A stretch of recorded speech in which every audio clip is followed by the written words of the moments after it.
Depois de anos lutando sozinha para construir uma empresa de arquitetura avaliada em milhões, o maior golpe da minha vida viria de quem mais deveria me apoiar, minha própria família. Tudo aconteceu numa única manhã, quando meu pai olhou nos meus olhos e anunciou que, a partir do dia seguinte, minha empresa passaria a ser comandada pela minha irmã, a mesma irmã que nunca segurou um emprego por mais de 3 meses. E ainda teve coragem de dizer que a empresa estaria em boas mãos. Naquele momento, eu percebi que eles não estavam apenas tentando me apagar, estavam tentando se apoderar da minha história inteira. Mas o que eles não sabiam era que eu estava preparada para lutar, e que cada decisão deles teria um preço. Você precisa ouvir até o fim. Olá, seja bem-vindo ao canal Histórias Surpreendentes. Curta e se inscreva nesse canal, aproveite e ative as notificações, comente aqui de qual cidade você está assistindo, vou adorar saber e deixar um coração no seu comentário. Vale lembrar que os nossos vídeos não são relatos reais, são histórias voltadas apenas para o entretenimento. Toda a criação e edição são feitas pelo proprietário do canal.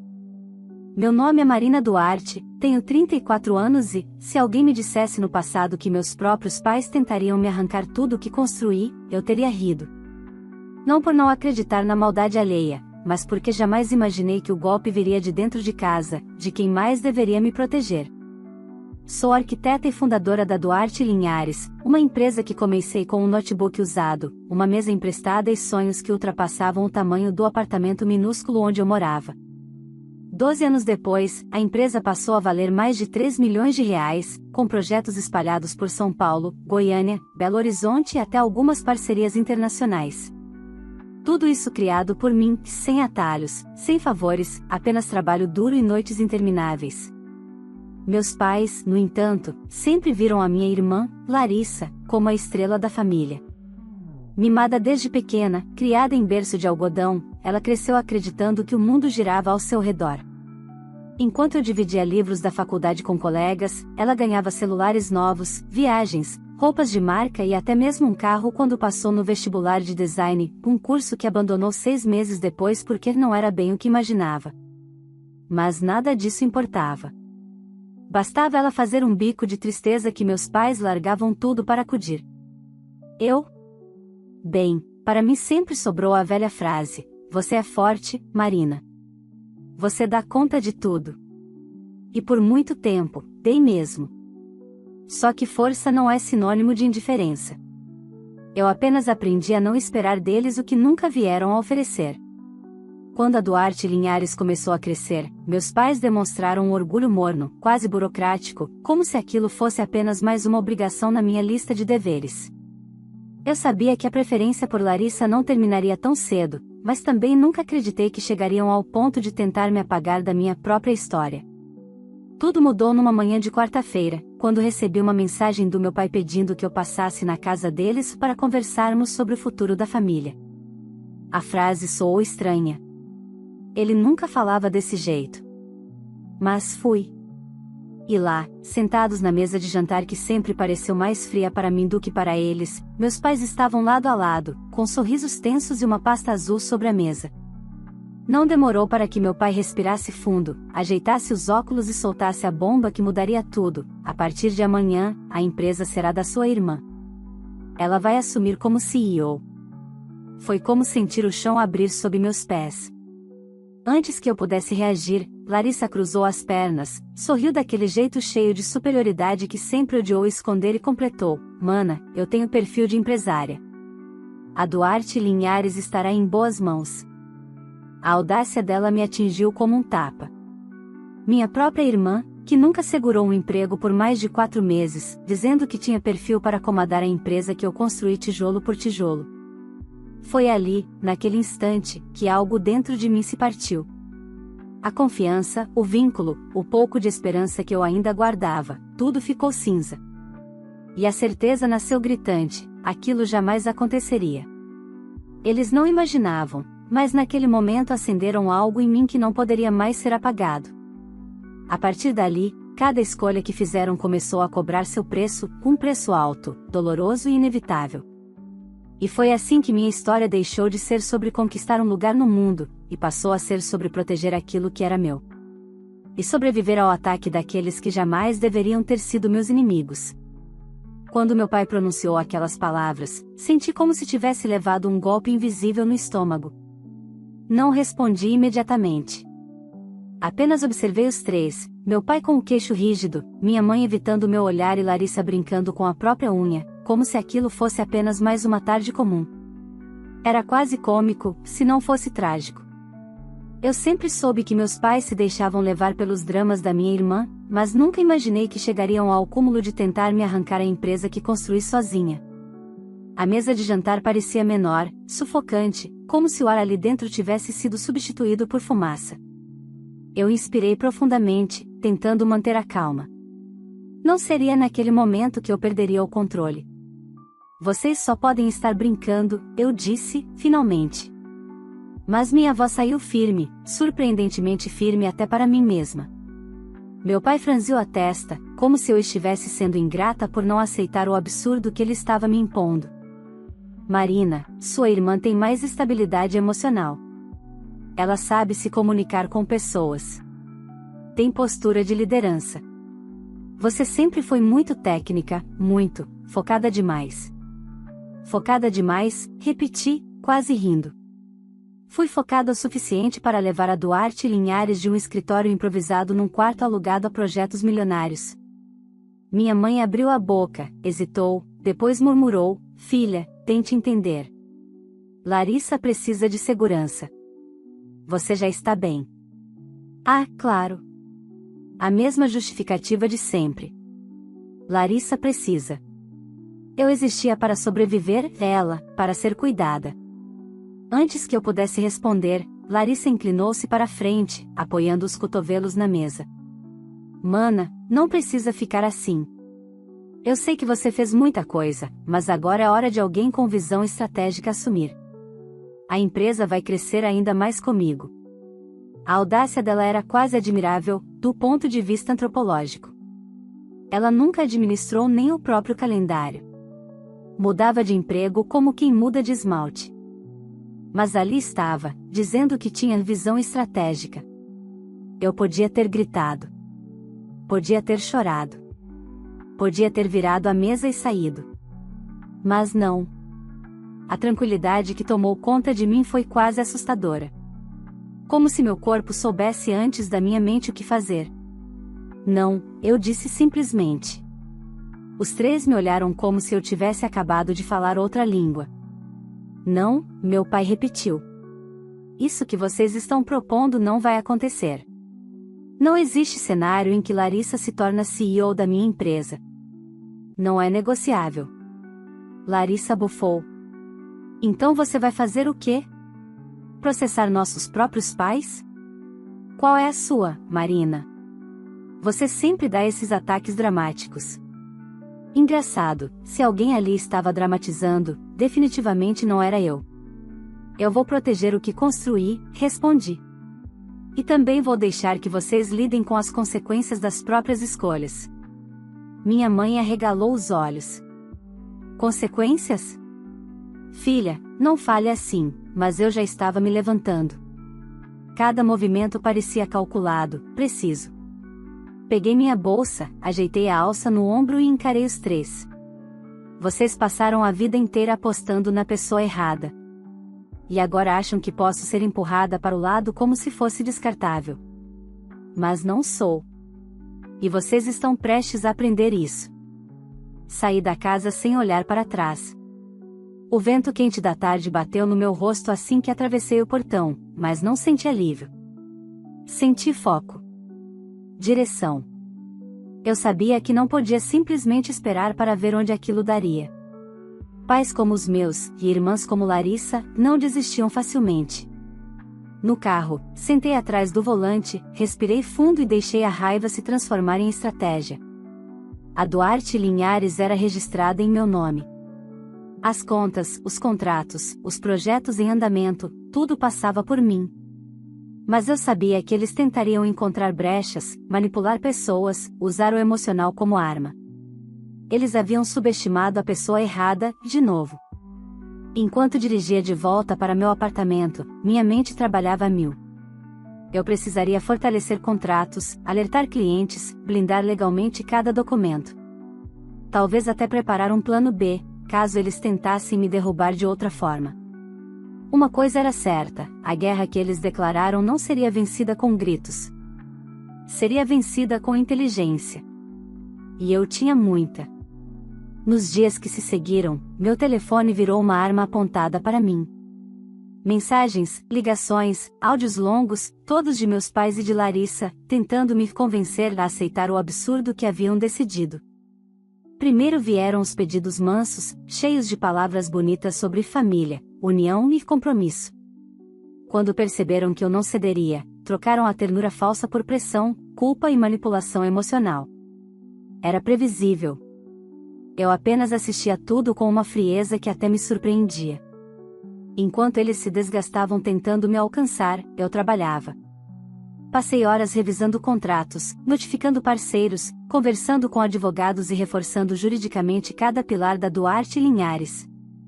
Meu time, sem saber de nada ainda, percebia que eu estava mais focada do que nunca.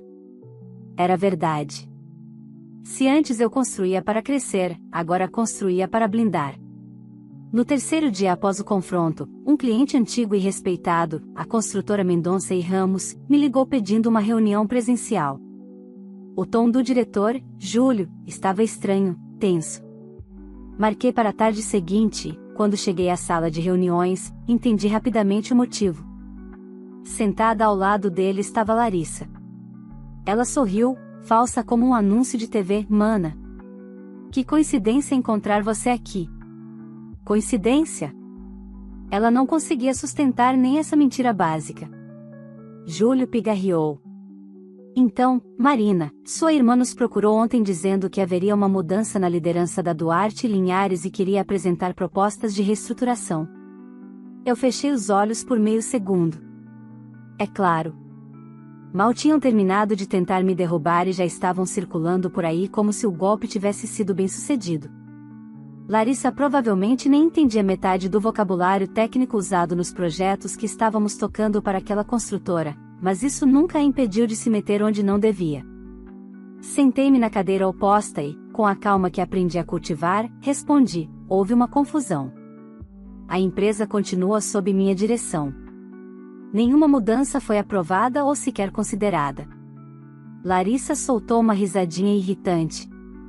Mana, não precisa passar vergonha. Já conversamos com o papai. A transição está praticamente acertada. Você só precisa aceitar. Larissa, eu disse, olhando-a direto nos olhos, eu não vou aceitar algo que não existe juridicamente. Você não vai assumir nada. Nem hoje, nem amanhã, nem nunca. Júlio olhou de uma para outra como se assistisse a um jogo que não queria participar. Bom, eu preciso de estabilidade. Não posso ter duas versões diferentes da liderança da empresa.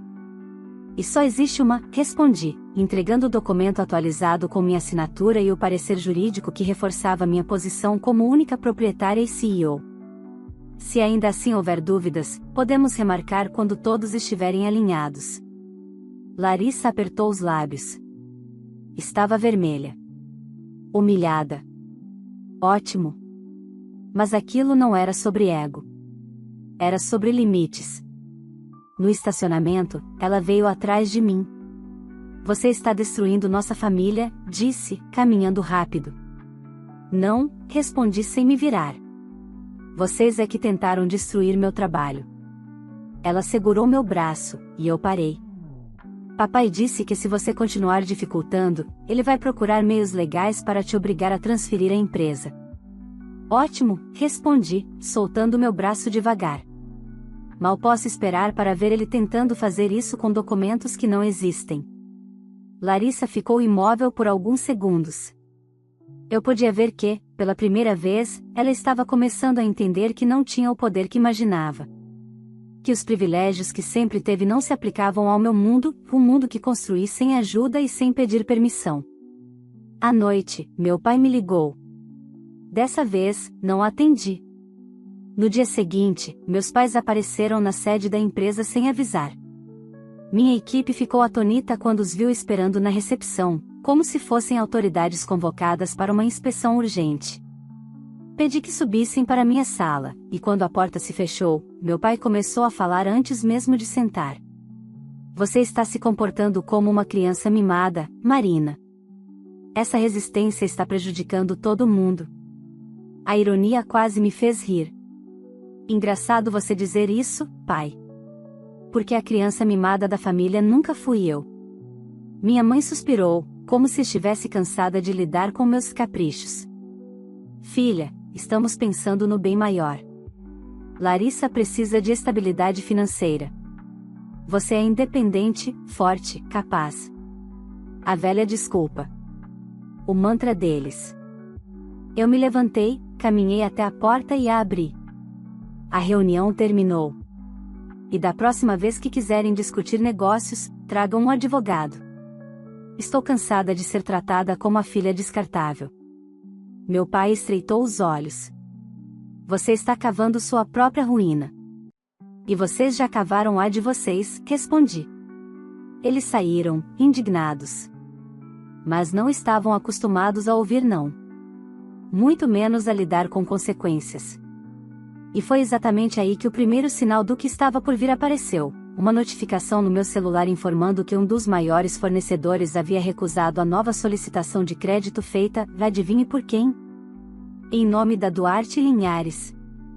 Eles não tinham só tentado me derrubar. Eles tinham começado a se endividar em meu nome. E aquilo eu jamais deixaria passar. A notificação sobre o pedido de crédito indevido ficou brilhando na tela do meu celular por alguns segundos que pareceram horas. Eu encarava aquelas palavras como quem observa uma chama prestes a se transformar em incêndio. Aquilo não era apenas uma tentativa de tomar minha empresa. Era invasão. Abuso. Atrevimento. A prova viva de que meus pais e Larissa não tinham limites, e que, se eu não agisse rápido, eles poderiam causar danos reais. Liguei imediatamente para minha advogada, Camila, que atendeu na primeira chamada. Expliquei o ocorrido, e ela foi objetiva como sempre: Marina, isso é grave. Eles tentaram contrair crédito usando dados da empresa sem autorização? Vou precisar que me envie tudo agora. Enviei as imagens, e em menos de 10 minutos ela me retornou: vamos agir preventivamente. Vou protocolar um aviso formal aos fornecedores e bancos para que qualquer solicitação futura seja barrada. Também vamos registrar boletim de ocorrência por tentativa de fraude empresarial. Isso protege você e desencoraja novas investidas. Eu concordei na hora. Pela primeira vez em muito tempo, senti-me realmente amparada. Não emocionalmente, isso eu nunca tive. Mas juridicamente. E, naquele momento, era tudo o que importava. À tarde, convoquei uma reunião com meu time mais próximo. Não revelaria toda a sujeira familiar, mas eles precisavam estar preparados. Gente, a empresa está passando por uma situação delicada. Algumas pessoas estão tentando interferir indevidamente nas decisões da diretoria. Quero que qualquer contato estranho, solicitação suspeita ou e-mail incomum seja encaminhado diretamente para mim. Ninguém perguntou detalhes. Eles confiavam em mim. E eu confiava no profissionalismo deles. Foi reconfortante perceber que, ao contrário da minha família, ali eu era respeitada. Mas a calmaria durou pouco. 2 dias depois, acordo com uma enxurrada de notificações, mensagens, e-mails, inclusive um comunicado interno falso que não havia sido enviado por mim. Alguém, e eu nem precisava pensar muito para saber quem, havia disparado para nossos clientes um aviso de transição de liderança, afirmando que a empresa estaria sob nova administração e que reuniões seriam remarcadas conforme decisão da nova CEO. Era tão absurdo que, se não fosse criminoso, seria cômico. Larissa havia ultrapassado todos os limites. Era como se ela acreditasse que repetir uma mentira centenas de vezes faria dela verdade. Imediatamente, chamei Camila e meu setor de TI. Quero rastreamento completo. Localização, IP, dispositivo. Tudo. Enquanto eles trabalhavam, passei o dia inteiro em ligações com clientes, explicando o ocorrido de forma firme, clara e profissional. O e-mail não partiu da diretoria. Houve uma tentativa externa e ilegal de interferência na gestão. Tomaremos as medidas necessárias. A maioria respondeu com apoio. Outros, com preocupação. Mas ninguém ficou do lado dela. À noite, quando finalmente sentei no sofá pela primeira vez depois de 12 horas de caos, a campainha tocou. Meu corpo congelou. Antes mesmo de olhar pelo olho mágico, eu já sabia, meus pais. Abri a porta com a trava de segurança engatada. Marina, abra essa porta agora, meu pai resmungou, a voz carregada de irritação. Não estou recebendo visitas, respondi, mantendo a calma. Se quiserem falar de negócios, liguem para minha advogada. Minha mãe deu um passo para frente, como se tentasse me alcançar pela fresta. Filha, você está exagerando. Isso tudo está acontecendo porque você insiste em dificultar a vida da sua irmã. Dificultar? O riso que escapou de mim foi involuntário. Vocês invadiram meu ambiente profissional, tentaram contrair dívidas em meu nome, enganaram meus clientes, e eu é que estou exagerando? Meu pai apertou o punho. Larissa só está tomando a posição que deveria ser dela por direito. Ela é mais carismática, mais comunicativa. Você é muito rígida, Marina. Não tem empatia. Ah, sim. A velha narrativa. Eu, a fria. A ingrata. A filha que dá trabalho porque não aceita ser pisada. Se vocês tentarem entrar aqui, vou chamar a polícia, declarei. Meu pai parou. Isso os atingiu. Eles sabiam que eu não estava blefando. Você vai mesmo fazer isso contra seus próprios pais? Minha mãe sussurrou. Vocês fizeram isso contra mim primeiro, respondi, fechando a porta lentamente. E agora vão lidar com o resultado. Passei a chave, encostei a testa na madeira e respirei fundo. O cansaço emocional começava a pesar, mas não havia espaço para desistência. Eles estavam acelerando o ataque. Eu precisava acelerar a defesa. Na manhã seguinte, recebi o retorno do setor de TI. O e-mail falso havia sido disparado do notebook pessoal de Larissa. No mesmo instante, Camila enviou o dossiê completo para a delegacia especializada em crimes digitais. Em menos de 48 horas, Larissa recebeu uma intimação formal para prestar esclarecimentos. E foi exatamente aí que o jogo começou a virar. Porque, pela primeira vez na vida, ela percebeu que o mundo real não funciona com choramingo, preferência e tapinha nas costas. O mundo real cobra. E ela estava prestes a sentir a cobrança. A notícia de que Larissa havia sido intimada caiu sobre minha família como um raio em céu aberto. Não demorou nem uma manhã inteira para que meu celular começasse a vibrar sem parar. Meu pai ligou 7 vezes consecutivas. Minha mãe enviou áudios longos, confusos, variando entre súplicas e acusações. Mas eu não respondi. Cada toque ignorado era como uma libertação silenciosa. Eles finalmente estavam sendo forçados a lidar com um mundo onde consequências não podiam ser evitadas com abraços forçados ou discursos melodramáticos. Enquanto isso, eu seguia protegendo minha empresa com a precisão de uma cirurgiã experiente. Os dias se dividiram entre reuniões, auditorias internas, atualizações jurídicas e conversas com fornecedores. Todos, sem exceção, demonstravam surpresa ao descobrir que Larissa havia tentado se passar por líder da empresa, e mais surpresa ainda ao perceber como eu conduzia a situação com firmeza. Você está lidando com isso como uma profissional de verdade, disse um dos engenheiros-chefes de uma obra importante. Eu agradeci, mas no fundo, era mais do que profissionalismo. Era sobrevivência. A intimação de Larissa gerou o primeiro sinal real de fissura no castelo imaginário dos meus pais. No dia seguinte, minha mãe apareceu na portaria da empresa. Não subiu. Não pediu para entrar. Apenas pediu que me avisassem que ela estava lá. Desci com minha advogada, por precaução. Ela estava pálida, visivelmente abalada. Marina, isso foi longe demais, ela disse. Foi longe demais quando vocês tentaram me tirar da empresa que eu construí. Mas é sua irmã, insistiu ela, quase chorando. E eu sou sua filha, respondi. Mas isso nunca pareceu importar. Ela abriu a boca para falar algo, mas Camila interveio com gentileza firme. Dona Silvia, nossa recomendação é que todo contato a partir de agora seja feito através de representação legal, para proteger ambas as partes. Minha mãe olhou para mim como se eu tivesse me tornado irreconhecível. O mais irônico? Pela primeira vez, eu era exatamente quem eu sempre quis ser, alguém que não encolhia diante deles. À tarde, recebi uma ligação do delegado responsável pelo caso. Ele me informou que Larissa havia comparecido acompanhada dos meus pais e que negou tudo. Tentou dizer que eu estava reinventando uma história para ganhar atenção. Mas quando os peritos mostraram os relatórios técnicos, ela perdeu o chão. O delegado me disse, com voz neutra, ela parecia acreditar que não haveria consequência nenhuma. Eu apenas respondi, ela cresceu assim. O processo seguiria sua tramitação, mas Larissa começou a sentir o impacto imediato. Algumas empresas nas quais ela prestava serviços temporários cancelaram projetos. A reputação dela, construída sempre com base em favoritismo, não resistiu ao primeiro teste real. Enquanto isso, o ataque da minha família mudava de forma. Se antes usavam arrogância, agora tentavam manipulação emocional.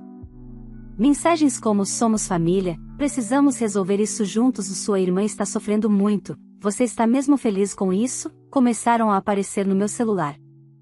Eu não respondia. Em casa, eu aproveitava a solidão para reorganizar minha própria vida. Comecei a correr de madrugada para esvaziar a mente. Limpei meu apartamento inteiro, doei roupas antigas, reorganizei pastas de projetos, como se estivesse abrindo espaço para uma nova versão de mim mesma.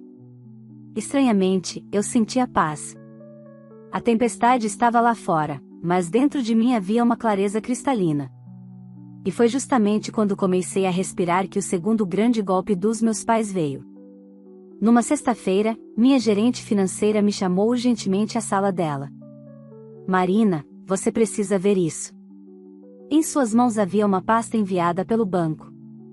Dentro, uma tentativa de movimentação irregular de cerca de R$ 200 mil vinculada à empresa, novamente sem minha assinatura. Só que dessa vez, havia uma diferença: a solicitação incluía documentos falsificados com minha suposta autorização. Meu estômago gelou. "Eles falsificaram minha assinatura", murmurei. A gerente me olhou, horrorizada. "Marina, isso é crime grave." Eu ri, não de humor, mas de incredulidade. Era isso. Meus pais e Larissa haviam cruzado completamente a linha. Talvez nem percebessem que estavam entrando em território sem volta, guiados pela arrogância e pela certeza de que eu cederia no último minuto. Mas eu não cederia. Nunca mais. Entreguei tudo à advogada, que imediatamente acionou o jurídico criminal. O delegado responsável pelo caso anterior também foi informado. E então, finalmente, a ficha caiu para eles. Recebi uma última ligação do meu pai. Atendi. "Marina, você vai destruir nossa família por dinheiro?" "Não", respondi com calma. "Eu estou salvando minha vida do que vocês tentaram fazer. Quem tentou destruir o que era meu foram vocês." Ele ficou em silêncio por longos segundos. Quando falou de novo, não era mais autoritário. Era medo. "Você não vai conseguir viver sem a gente." Eu sorri, triste e sincera. "Pai, eu já vivi a vida inteira sem vocês." E desliguei. Eu não sabia ainda o que aconteceria nos próximos dias, mas sabia exatamente o que não iria acontecer: eu não voltaria atrás. E eles começariam, enfim, a pagar por tudo. Os dias que se seguiram foram uma mistura de tensão calculada e estranha serenidade. Enquanto meus pais e Larissa tentavam desesperadamente reconstruir a narrativa que criaram, o sistema jurídico, ao qual sempre acharam que estavam acima, fazia seu trabalho com precisão. Em pouco tempo, a falsificação documental foi confirmada pelos peritos. Minha advogada recomendou silêncio, estratégia e paciência. E eu segui cada recomendação como quem respira. A imprensa local, sempre faminta por escândalos envolvendo empresas, acabou recebendo uma denúncia anônima. Não minha, mas de alguém que, certamente, acompanhou de perto o caos que minha família tentou provocar e decidiu expor a verdade. A matéria mencionava tentativa de tomada irregular de liderança, fraude documental e conflito familiar envolvendo uma empresa de arquitetura avaliada em milhões. Não citaram nomes, mas quem conhecia o mercado soube exatamente de quem se tratava. Os telefonemas cessaram. As mensagens desesperadas também. Meus pais entraram em modo de contenção total, tentando proteger Larissa, mas dessa vez o estrago estava feito. A intimação anteriormente recebida se transformou em investigação formal. Os bancos bloquearam qualquer movimentação suspeita. Parceiros comerciais passaram a exigir conversas diretas comigo e mais ninguém. E, pela primeira vez, a Duarte Linhares estava segura. Sólida. Intocável. Na manhã de uma terça-feira, recebi um e-mail da delegacia informando que Larissa havia prestado novo depoimento. Minha mãe e meu pai também. Cada um tentando empurrar a responsabilidade para o outro, como náufragos agarrados a pedaços diferentes de madeira. Segundo meu advogado, o delegado comentou que nunca tinha visto 3 pessoas tão desesperadas tentando negar o óbvio. Enquanto isso, a minha vida finalmente começava a respirar. O escritório estava mais vivo do que nunca. Os funcionários, que jamais souberam do caos em detalhes, comentavam sobre a expansão natural que alcançamos nos últimos meses. Novos projetos surgiam. Clientes antigos recomendavam nosso trabalho. Recebemos um convite para participar de uma grande licitação em São Paulo, algo que, anos atrás, teria parecido impossível. Num fim de tarde, sentei sozinha na sacada do meu apartamento, observando o céu tingido de laranja enquanto sentia algo que não experimentava havia muito: liberdade. Não a liberdade romântica dos filmes, mas a liberdade bruta de quem finalmente havia cortado as correntes que aprendiam desde a infância. Eu me dei conta de que, pela primeira vez, não existia nenhuma sombra familiar pairando sobre minhas conquistas. Mas ainda faltava um último capítulo dessa queda lenta e inevitável. Numa quinta-feira, recebi uma notificação no e-mail: a advogada de meus pais pedia uma reunião para alinhamento e possível acordo. Recusei. Não havia acordo possível com quem tentou destruir minha vida profissional. 2 dias depois, meu pai me enviou uma mensagem curta: queremos pedir desculpas pessoalmente. Eu deletei sem abrir. Porque eu já sabia a verdade, não era arrependimento. Era medo. Medo das consequências, medo da justiça, medo de perderem o controle que sempre acharam ter sobre mim. O mundo deles estava desmoronando. E o meu, finalmente, estava sendo reconstruído sem interferências. 1 mês se passou. Larissa perdeu praticamente todos os contratos que tinha nos freelances. As empresas não queriam se envolver em escândalos. Meus pais, antes tão seguros da própria moralidade, venderam o carro para cobrir custos judiciais e consultorias. A casa onde eu cresci foi colocada à venda. E eu assisti tudo à distância, não com prazer, mas com a objetividade de quem entende que cada escolha tem seu preço. Numa manhã calma, enquanto assinava um novo contrato milionário com uma incorporadora, vi no celular uma última mensagem de minha mãe: filha, sentimos sua falta. Podemos conversar? Não pensei 2 vezes. Apaguei. Porque não faltava conversas. O que faltou, a vida inteira, foi respeito. E aquilo que eu aprendi da maneira mais dolorosa, nenhuma conversa conserta. A Duarte Linhares continuou crescendo. Eu continuei crescendo. E eles continuaram lidando com as consequências que tentaram me impor. No fundo, foi simples: eles escolheram tirar tudo. Eu escolhi me libertar deles. Sem retorno. Sem reconciliação. Sem olhar para trás. Minha história não terminou com perdão. Terminou com autonomia. E foi, finalmente, o começo da vida que eu merecia. Se essa história mexeu com você assim como mexeu comigo, não esqueça de deixar o seu like, isso ajuda demais o canal a alcançar mais pessoas que adoram histórias fortes e cheias de reviravoltas como essa. Também aproveite para se inscrever no canal e ativar o sininho, porque aqui sempre tem conteúdo novo com histórias emocionantes, surpreendentes e que fazem a gente refletir sobre família, escolhas e limites. E olha, eu quero muito saber a sua opinião: você faria o mesmo que a filha fez? Teria coragem de romper de vez, proteger o que é seu e seguir sua vida sem olhar para trás? Comenta aqui embaixo, porque eu adoro ver as respostas de vocês. Ah, e me conta também de qual cidade você está assistindo esse vídeo, para que eu possa passar nos comentários e deixar um coração especial. E, por fim, compartilhe essa história com alguém que você sabe que vai sentir essa mensagem. Às vezes, uma história assim chega exatamente na hora em que alguém mais precisa ouvir. Vale lembrar que os nossos vídeos não são relatos reais, são histórias voltadas apenas para o entretenimento. Toda a criação e edição são feitas pelo proprietário do canal.